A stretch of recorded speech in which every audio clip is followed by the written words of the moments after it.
પોરબંદરના ભાડથી મિત્રાળા જતા રસ્તે ગુરુવારે મોડી રાત્રે 12 વાગ્યે બાઇક આડે આખલો ઉતરતા ચાલક યુવાનનું મોત થયું છે, જ્યારે તેના ભાણેજને ગંભીર ઇજાઓ તથા સારવારમાં ખસેડવામાં આવ્યો છે.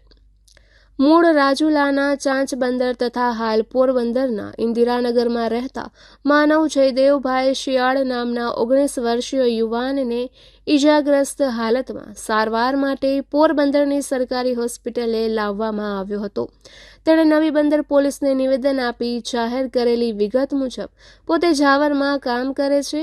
તેના 23 વર્ષીય મામા મુકેશભાઈ રવજીભાઈ ચૌહાણ પડોશમાં જ રહે છે અને સેન્ટિંગનું કામ કરે છે. નવાગામ નજીક કામ ચાલતું હોવાથી ગુરુવારે તેને રજા હોવાથી મામા સાથે નવાગામ ગયો હતો અને રાત્રે બાઇકમાં પોરબંદર પરત ફરી રહ્યા હતા.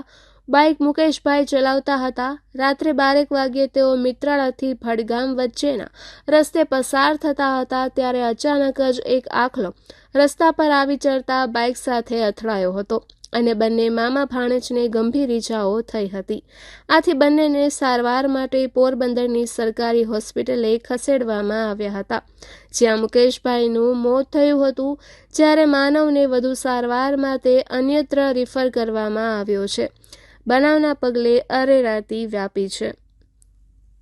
નિપુલ પોપટ, પોરબંદર ટાઈમ્સ.